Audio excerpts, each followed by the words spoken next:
Wasipotupatia viti zetu kama wamama, tutatoa nguo katika nchi. Tutatembea uchi ama tutoe suruali tuvae katika kichwa kama wamama. Hii mambo kila saa kulialia, wamama, nini wamama. Juzi mmekuwa hapa na maandamano, sijui nini. Kwani Kenya ni wamama? Kama ni wamama basi msimame mchaguane. Na wamama ni adui yao. Juu hata nyinyi ndio umetuletea hii slay queen. Mimi na hustle, naleta pesa, bado mnakula pesa yangu mimi kama kijana. Hii slay queen. Mnatuibia kwa mabaya, tena mtuibie pale. Hatutakubali hiyo. Wamama mjipange bwana. Hii National Assembly ikuwe dissolve. Watu mshahara isimamishwe saa hii. Ninajua na marafiki wangu MP watakasirika, lakini mshahara isimamishwe ndio hiyo pesa. Magoa venye anasema shule zinafunguliwa, ilipie wanafunzi shule. Let's say in the event that the president was to dissolve parliament, who do you think would comfortably make it back? Baby, I don't give a damn and I don't care. Kutengeneza tacho ya kukuni ya mbunge imemshinda kutengeneza. Hao ni wale watu wananyamba pa parliament kukimbia kotini kusimamisha hii maneno. Kwa sababu gani? Wanajua hawajafanya kazi, na watu wakirudi mashinani, my friend, mutakimbizwa mbio. The 2/3 gender rule took a whole new turn when the CJ, that is Maraga, advised the president to dissolve parliament if that is what it will take to gain it. Is an election something Kenyans are willing to take as at now? Let's talk to them and find out. Maraga kusema kweli nitamtetea kidogo. Maraga amesongesha adma ya koti kule juu. Hata leo hii Maraga katoka kukua Chief Justice. Najua President Obama atamuita kama advisor wake. Juu ile lengo, ile level ambayo Maraga ameweka kusema kweli hapa, ile lengo ambayo ameweka pale juu hakuna mtu anaweza mfikia. Ndio maana tunasema, lakini kwa leo hii tunataka kumuambia kidogo Maraga, legally uko right but politically uko wrong. Kwa sababu gani? Unajua sasa hii constitution kusema kweli, hiyo 2/3 gender inastahili kuwa implemented. Lakini tunashangaa hawa mama juzi, tumeona juzi wakiandamana mambo ya our first lady, which is tunamheshimu sana. Lakini tumeona jana, the other week, mumama akizaa kwa mlango. The best niliona hawa mama wanapeleka ni ndoo na blanketi. Nashangaa sasa, mumama amezaa kwa mlango, nyinyi mnampelekea ndoo na blanketi. Badala waende sasa kwa komiti wajiulize, hii metropolitan ambayo inasimamiwa na badi imepewa sijui how many billion, imefanya nini ndio mama anazaa kwa mlango? Hao wanapeleka blanketi, sabuni na nini na ndoo. Ni kama bwana ya huyo mzee alikuwa ameshindwa kununua ndoo. Mtu ambaye ameletwa na taxi, that means alikuwa amejipanga kununua ndoo. So mama pia wametuchosha. Na wamama mjipange. Hii mambo kila saa kulialia, wamama, nini wamama. Juzi mmekuwa hapa na maandamano, sijui nini. Kwani Kenya ni wamama? Kama ni wamama basi msimame mchaguane. Na wamama ni adui yao. Juu hata nyinyi ndio umetuletea hii slay queen. Mimi na hustle, naleta pesa, bado mnakula pesa yangu mimi kama kijana. Hii slay queen. Mnatuibia kwa mabaya, tena mtuibie pale. Hatutakubali hiyo. Wamama mjipange bwana. Mwache kila saa kulialia. Mjipange, na sisi tunataka mjipange, hata tukiwa na mama rais tutakuwa sawa. Mjipange ndio mama rais hata tuombe pesa. Slay queen huko Europe, slay queen kule nini, ndio sasa tupate pesa. Ni kujipanga, si kila saa kulialia. Mnalialia na tumwapea kila kitu. Kwa nyumba mnanibia pesa. Bibi yangu ni mwizi ananibia. Nikimuuliza nimemwachia 500, hawezi sema nimemwachia nini. Tena mkuje mtuibia hapa. Tumechoka bana. Mimi nataka tena hii National Assembly ikuwe dissolve. Watu mshahara isimamishwe saa hii. Ninajua na marafiki wangu MP watakasirika, lakini mshahara isimamishwe ndio hiyo pesa. Magoa venye anasema shule zinafunguliwa, ilipie wanafunzi shule. Juu sasa saa hii kusema kweli, watu wamekosa makazi kusema kweli. Sasa wanafungua shule juu kuna makatelo wamesukuma pale, tutatoa wapi pesa? Gender rule imeleta hisia mingi sana kwa taifa la Kenya. Na mimi nataka niambie Mheshimiwa Uhuru Muigai Kenyatta, watu wanataka kuua legacy yako. Na mimi nataka niambie Mheshimiwa Uhuru Muigai Kenyatta, Maraga ametumwa na watu fulani kukuja kuua legacy ya Mheshimiwa Uhuru Muigai Kenyatta. Na mimi nataka niambie Maraga, wewe leo hii unasema parliament ivunjwe. Wananchi wa Kenya wamehangaika juu ya corona. Hata kununua mask ya shilingi 20 ni ngumu. Kuweka chakula kwa meza ni shida. Leo hii unaambia rais havunje bunge. Leo hii bunge ikivunjwa, watu wanarudi kwa uchaguzi. Hiyo pesa ya uchaguzi iko wapi? Kwa hivyo mimi nataka niambie Maraga, wewe ulipatiwa kazi Hapa kwa koti umeshindwa na kazi yako. Watu wamepora taifa, wamemaliza. Ili hali kushika watu ni ngumu. Mtu ameiba shilingi milioni 10, akienda kotini anapatiwa bond ya 500,000. Hiyo inafanyika kwa nchi gani ya Kenya? Kenya hii imeangamizwa na mambo ya mahakama.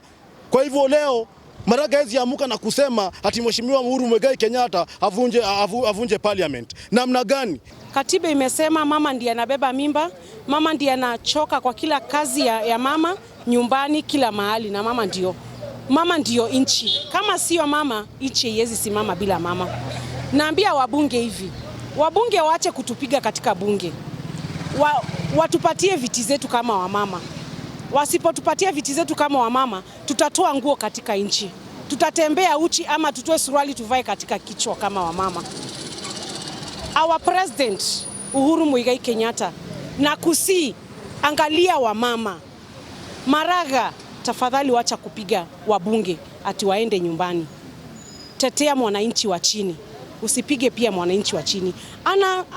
Amebakisha siku 100 aende retire. Anataka kwenda retire na kila mtu. Tafadhali our president, sikiza maoni ya wamama. Women are the pillars of any society. If you ignore women, you ignore development and stability of a country. So we support that. As a matter of fact, they should have done that a long time ago. Now, I do know most of our leaders. I'm not sure that they call them selfish or otherwise, but it's about time they let down their guards and let our women be treated the best way they deserve, now and in future. As a Kenyan of goodwill, what do you think is the best way moving forward? Well, to me at this point, honestly, we have COVID, okay? Whether we like it or not. People could declare that COVID is not here or not, but that's neither here nor there. Let's deal with low-hanging fruits, immediate problems, healthcare system, tuition, our children going to school. People are struggling. Our mothers, people are walking in this city, and you can tell they're really stressed. So I wish the government could come to their help and at least give them a boost in a way. Maraga angekuwa cautious akipatia rais wasia kama huo. Sababu wasia kama huo ni wasia ambao unaweza leta mambo mengi sana Kenya, na political temperature inchi irudi juu. Na sisi tulikuwa tunataka under spirit of handshake vitu ziende vile zinaenda. Lakini kwa maoni yangu ni ya kwamba hawa mama wenyewe wamepata hii nafasi ambazo wamepata hii 2017 to 2022. Hata sasa tukirudi elections, hawa mama hawataweza kuretain hizo positions. Kwa maana ground, wamama hata wakiamua kushikana wanaweza chagua mpaka rais ambaye ni mama kwa nchi. Lakini wao wenyewe wako divided kwa ground. So mimi sioni kama wataweza fikisha hiyo 2/3 gender rule. Hata ikiwa adapted na implementation itakuwa ngumu. The law is the law, and it is Kenyans who voted for this constitution on the issue of their 3rd gender rule. Maybe the discussion we need to have as a country is whether their 3rd gender rule is a warrant enough to now dissolve the parliament. Yes, we need to have a discussion whether being a woman is also a form of disability. Yeah, maybe because what this constitution that we passed is trying to convince us is that being a woman is a disability, and that's why they're even now pushing for parliament to be dissolved on the basis that the gender rule has not been fulfilled by the parliament. But we are asking, why are these women also not fighting for Jengo jobs? Yeah, yes. Why are they not fighting for these other jobs? They are only fighting for these blue collar kind of jobs. Yes, and women have so many disadvantages. We need to also think about the boy child, because the constitution and the globe right now, the world system as we speak right now, is really favoring the female gender.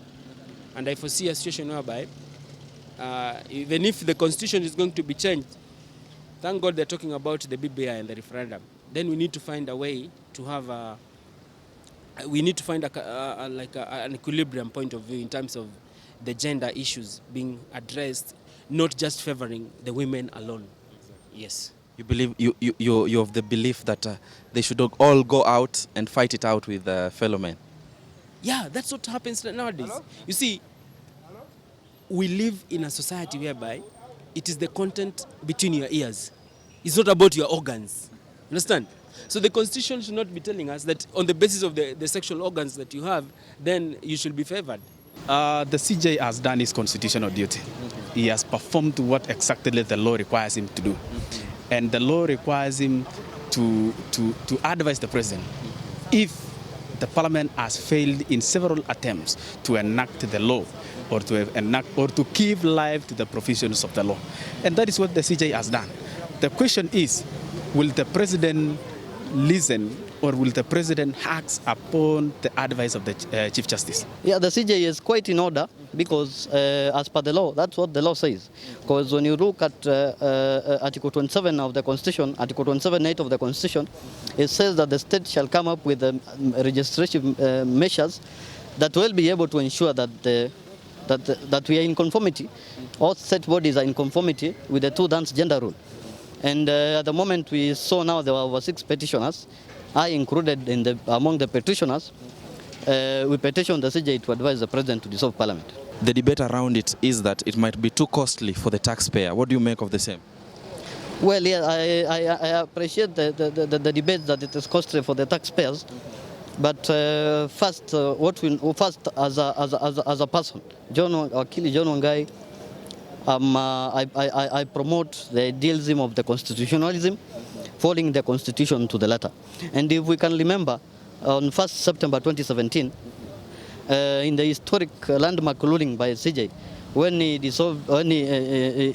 nullified the election, he's saying that the greatness of any nation does not lie in the strength of the armies, or the mighty of the army, or the strength of the economy, but to the strict adherence to the rule of law and fidelity to the Constitution. And the Constitution is something that Kenyans overwhelmingly voted for in 2010, and we must implement it to the letter. We have seen that the executive have been disobeying the Constitution and choosing on the paths which they can follow and which they cannot follow. So yeah, I understand that yes, it is a costly affair, but just as the Chief Justice advised in their opinion, there is no pain without gain. We have to be able to sacrifice in order to enjoy the fruits in the future. Exactly. Na iwapo labda rais angevunjilia bunge, unadhani ni mbunge yupi ambaye hawezi akarudi bungeni wakati labda pengine tutaenda kupiga kura tena? Kuna mbunge mwingine anaitwa Rafael Wanjala, huyo ni slay queen, anajibleach, ajaye hata ongea kitu moja. Huyo mbunge wa Budalangi ndio najua. Huyo nini pale atenda nyumbani. Huyo ni slay queen, tunamjua anajibleach, badala ya kuongea point kazi yake ni kujibleach. Huyo naye atenda nyumbani, mimi najua. Rafael Wanjala. Na nani atarudi bila tatizo lolote? Tuna msomi kijana wetu amesoma, wakili generali Ababu na Mwamba, Simba ya Budalangi. Huyo akiwekwa atarudi. Sasa tungekuwa na misiadi na sukuma pale, huyu mtu hataezi ongea.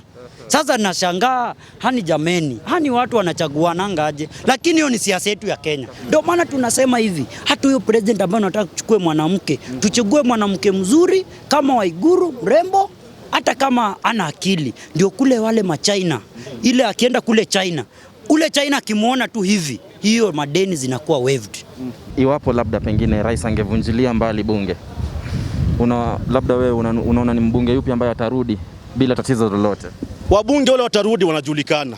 Tuko na mheshimiwa Babu Owino, tuko na mheshimiwa Timu Wanyonyi, tuko na mheshimiwa hapa wa Makadara Aladwa, tuko na mheshimiwa kutoka ule Uriri anaitwa Nyamita. Hao ni wale wabunge ambao wamesema wako tayari kurudi bunge. Lakini kuna wabunge wale wananyamba kwa parliament na kulala. Sasa hii my friend unatetemeka. Akina nani hao?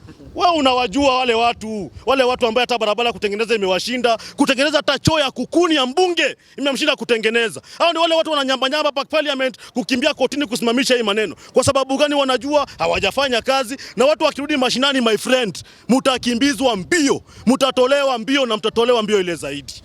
The Embakasi East Member of Parliament, Babu Owino, cannot make back to Parliament. In fact, the Embakasi East people are very happy right now that Parliament is going to be dissolved, because they have been so ashamed that they gave this mandate to this Member of Parliament for 5 years, and the member has refused to live to the expectations of the people who voted for him. Yes, so maybe this is a blessing in disguise to the Embakasi East people. Let's say in the event that the president was to dissolve parliament, who do you think would comfortably make it back?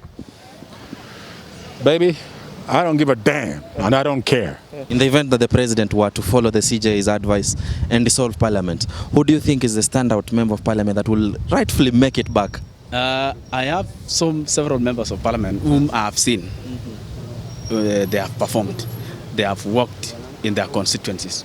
The likes of Honorable Ndindi Nyoro, the likes of Kimani Ichung'wah, the likes of Didmas Baraza. And to be open and categorically, my member of parliament, I don't think whether he will make it. Who's your member of parliament? Cherangany constituency. And he has done completely nothing. We can say completely nothing. Joshua Kutunyi is only being seen in Nairobi, making a lot of noise that William Ruto will not be the president. He was elected to deliver or to do development for the people of Cherangany constituency.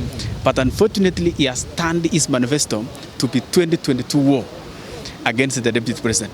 That is exactly what was not being elected to do. So I sympathize with him.